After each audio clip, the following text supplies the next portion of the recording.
Hi guys, it's DRAGONICMIC, and Captain Izzy here reporting in for duty. yeah, This dude's not even on screen.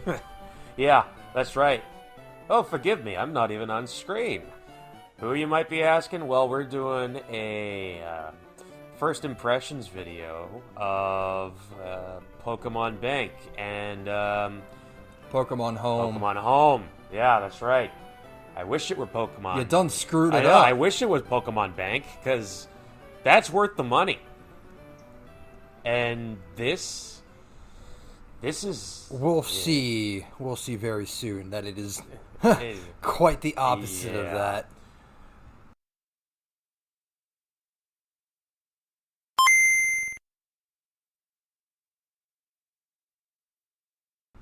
There we go. Took him long Yeah, enough. I remember just like being absolutely shocked at the pictures of this. What'd you call him? God Oak or something? Like, definitely looks like God Oak. Allow me to introduce myself. I am the great Pokemon researcher, Grand Oak. Great. He needs a good slap on the buns. Pleasure to make your acquaintance. Now then, forgive me for being so abrupt, but my dream is to create a Pokédex that includes all the Pokemon in the world. That would be the National Dex. You made those. You gave them to us in multiple adventures, dude. Well, your mortal form, I guess. Of course, if I'm being honest, it's very difficult for me to accomplish this alone. But just right now, I've gained an absolutely grand ally that I just met right now. Because... I don't want to be a part of this. Why, you, of course. Oh, boy. I have a favor to ask. I've developed this Pokemon Home, and I want you to bring lots and lots of Pokemon here. But I'm sure there's still lots you don't know about Pokemon Home. No problem at all. Just ask Pokeboy if you run into any issues. I need an adult? Who's his superhero counterpart? Yeah, Pokeboy? Oh, yeah. Come on, Yeah. Pokeboy, we gotta go into the Ballmobile. We gotta log into Pokemon Home. That apparently is the Ballmobile. And it's not Poke Guy. It's not Pokeball Guy. Hello there, my name is Pokeboy. It's my job to help you figure out your way around Pokemon Home. I'm distinctly reminded of the Pokewalker. Pokewalker. If you want to know what you can do on any given screen, just press the minus button, and I'll be with you in a jiffy. Now let's start with this screen. This screen is the main menu. I would have never guessed it lets you access all the available features. Just pick the one you want.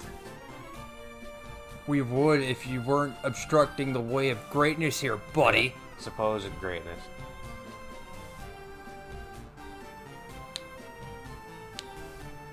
So this is a thing. Move the cursor with the left stick and select the function you want with the A button. And if you want to go back to the previous screen, just press the B button. Yeah, I have no idea why they tell you to do those things, because that's just standard.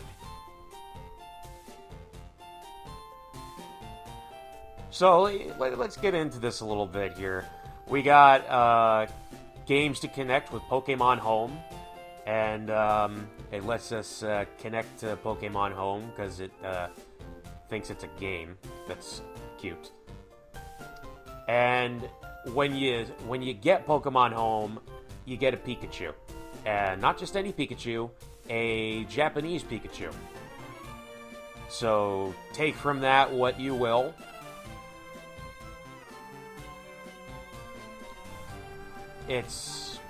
I don't know. It's incredibly basic. The layout of the box, it's pretty much the same thing that you get in the games. However, if you notice on the top, the ZL and ZR button, it automatically has the multi-purpose select option, where you just press a button, you pick a Pokemon. And the original trainer for this Pikachu is Home, so it's not even like able to be registered as yours. It doesn't even have like an actual trainer. It's just Home. I mean, you know, that, as far as I know, that's not unheard of. I remember the Hoopa distribution they were doing at McDonald's was, I don't think it was a trainer name. I think it was just like the name of the distribution event. Oh, yeah. That's true, I guess. But moreover, it's just, I guess what I'm trying to say is that it just seems kind of morbid now that I think about it. You know what I mean? Yeah. All these Pokemon being handed out by just giant corporations that don't give any shit about you. Yeah, and distribution of Pokemon is not new, but it's become way too commonplace. I think it really started to become commonplace in Black and White, Generation 5. It's kind of where it started picking up, but it got really bad in Gen 7. Yeah. Where, like, they had, what was it, like 2 months, 3 months worth of Pokemon every week? Something like that? I think that was to celebrate 20 years. And if either way, celebrating 20 years by distributing Pokemon that are normally like impossible to get, okay, that's fine. But I think right now they're trying to push. And now there is, of course, a Pokédex mode. And rest in peace, National Dex. And this is a thing. Well, yeah, it's always going to be a thing. Well, but I like how they give you different Dex entries for all the gens. Yeah, up to the farthest they go back is Generation X 6, and Y. X and Y. Which they did do this in Pokemon Bank as well. You had to deposit a Pokemon into the game, and it would have, I think, God, I can't remember. You would have to unlock something involving the games. You wouldn't get all of the Dex entries right off the bat, like this Pikachu here.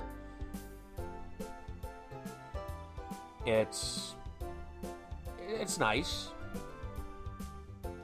It sucks that they don't go beyond X and Y, though. But it's something. And they even give you, if you look to the right of the game icons, they even give you the Let's Go Pokédex entries, which is... that's nice, I guess. Even though the Let's Go games are more of a spin-off title than anything else. They're shallow remakes, if that. No, pardon me. I like how this thing lets you switch between different forms. And I wonder if they'll do the same thing for shinies. Yeah. We didn't deposit any shinies. No, we did try to... Go ahead. We did try depositing several things. We've learned one pain in the ass lesson along the way.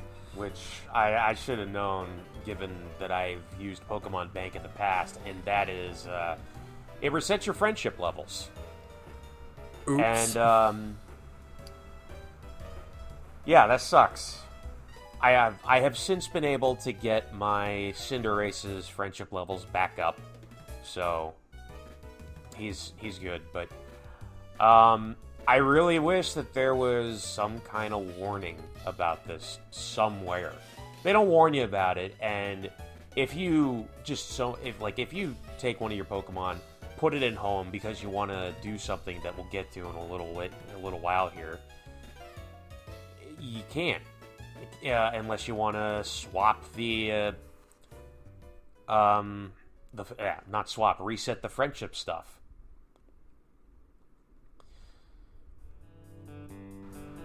But friendship's kind of easy to bring back to get back up to speed, because you can, all you gotta do is just feed it the EV stat berries like the Kelby berry and those berries of those ilk. It sounded weird. Feed them those berries and then just pop them with the stat raising drinks, and then you'll be good to go. Or Pokemon Camp, you brought up the last time we tried this. Pokemon Camp also lets you raise friendliness levels with the curries. And frankly, I love Pokemon Camp, so I didn't really mind doing that, but it's still a bit of a chore, especially because you can't plant your own berries. It's all random in how you get all but like 3. So I think this is the point where I realized something. Yeah. But you were saying? No, this was actually a good place to talk about the artwork. The very hastily done artwork. Look at Mudkip. Yeah, it looks very... That was the first thing that tipped me off. I heard you like Mudkips. Yeah. I do kind of like Mudkips, but not Mudkips or Turtwigs that look like... What? Mid-aughts CGI? It looks like clay models more than game models. No, clay models look at least good. It just, to me, what really baffles the mind is they couldn't take the 3D models for the Pokemon that they have done for all the games up for X and Y onward, and just use that. Yeah, these look heavily artifacted. Yeah. And we just kind of spent a little time just going through this and be like, wow, what's going on here? It's not good. Some of them look okay, but even then, it's just like... Fennekin looks okay, but Chespin and Oshawott, dead. Turtwig, Dead in life. Piplup. Yeah. Like, you can tell because there's the way that the shading or lighting is done. It looks more like it's a gradient than it is a lighting effect. Cyndaquil's fire looks flat as hell. Bulbasaur looks like one of those like early 90s kids, video games where the character kind of pokes his head back and goes, "Follow me into the woods, kids!" Yeah. It's not good. And it doesn't reflect good on GameFreak. This looks like it was from the Wii almost. No. The Wii had better graphics. Remember, there was a game called Pokemon Battle Revolution on the Wii. They came out. I've never played it. Think Pokemon Coliseum, or not Coliseum, Stadium. Anyway, we go on this for a while, but next up we get to the Galar region tasks, and basically what you do here is you earn points. Yippee! And what you can do with these points, though, is convert them into BP, battle points, for various endgame things. And the first... It's literally, who's that Pokemon? Yeah. Identify this Pokemon. This is gonna be a breeze for me. It's a Voltorb. Ah, how simple. It's a Pokeball, without a doubt. Obviously, it's an Electrode. And the answer is a... John Cena!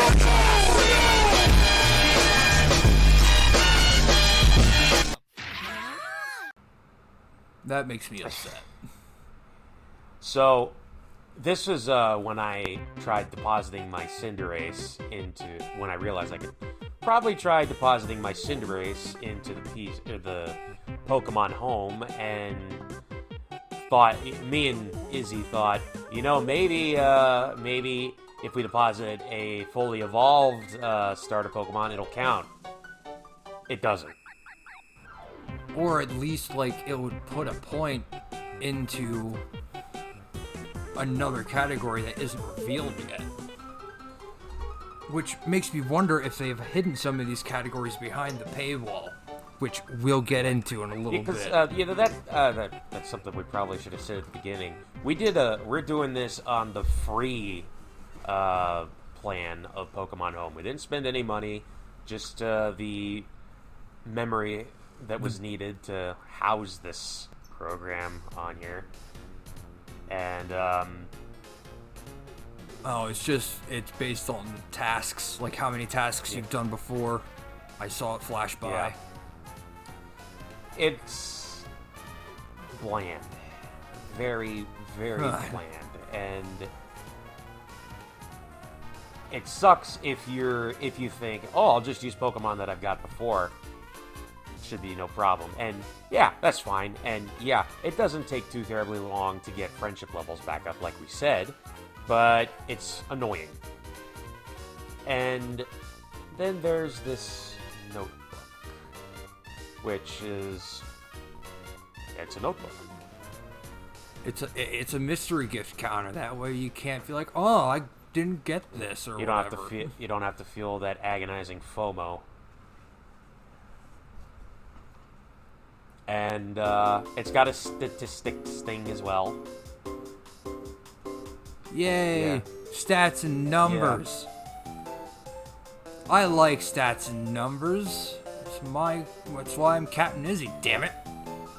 No, it has nothing to do with anything. And here I'm fighting my Joy-Con a little bit because it's got a drift problem and I haven't been able to send it in right now. And here, the move feature. This is when we find out. We should have known right off the bat, but we tried it. And this is where we find out about the point system, what they're used for. We didn't know initially. Yeah. It's 30 points to 1 BP. Which, can't really say whether that's a good thing or not. Mostly because we haven't really tried anything since we were recording this. I thought you would have at least gone back and tried to fill in some of those logs. Answers that question. No, I forgot like a plebeian. It's all good. No one's perfect. So, it's... getting down to the wire on this, this is a very, very bland thing. And they wanted this to replace Pokemon Bank. Yeah. Nothing much in the way of settings. Yeah. Just, ugh. And then, of course, in case you missed it, there's a name that needs to be blurred out. No, there's the Nintendo eShop tab, which can be used for, of course, premium plans. They want your monies. They want your monies.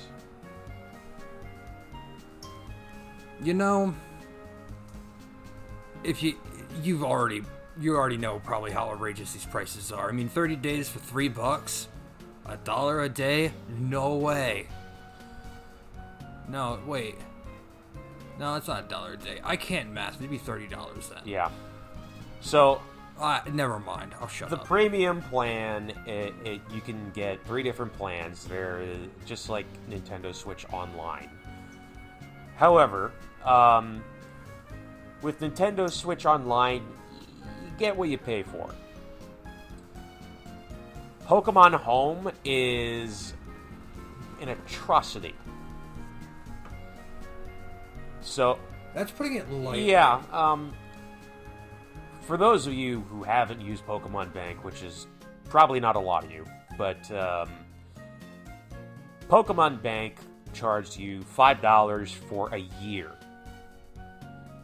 If you put that in perspective, this is charging you $3 for 30 days. That's not good. And considering what you're getting out of this premium plan, this... Store up to 6,000 Pokemon. Move Pokemon from Pokemon Bank. Okay. If it were... I can't even say it then. This is just a bad price. It's outrageous. Yeah, it's outrageous. They're taking a feature. Nate, the GTS thing, they're only allowing you one Pokemon per GTS, yes? Yeah, for the free plan, but that's the basic plan in like all the games, even before they decided to make the GTS part of Home. In a way, I can see why they would do that, because it's so easy to like tell people what you want now, you know? Mm-hmm. You have... There's probably plenty of ways to tell people what you want. I haven't done actual trading in Sword and Shield, aside from the scant few times I've done it with friends. So I don't know if you can just poke people and say, hey, you got this, trade you this.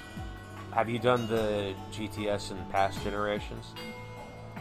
Yeah. Yes. So, Sword and Shield doesn't have that feature. They took that out and put it into Home, which... No. I'm very disappointed with this Pokemon Home thing. It's not a good service, and I can't even think of any reason to recommend using it, because it's just egregiously bad. The judge function is in Sword and Shield already, and sorry to cut you off, Izzy. Wonderbox. I don't use Wonderbox, so I can't speak for everybody. I think it's stupid to lock this feature. I mean, you can use the free version of it, sure, but I think it's stupid to increase the amount and just put it behind a paywall. I think they're just really, really...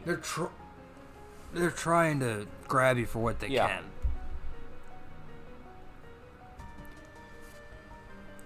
And then they have a thing here where if you don't activate your pass within 150 days, they just kind of gank it from you. No, they activate it automatically. Oh, they activate it? Oh, I thought they just took it No, from you. Which is honestly probably one of the better things for them to do. Yeah. Although... That way people can't just be like, I lost this or whatever. Yeah. But why would you buy a pass for something, like an online pass, then not use it right away?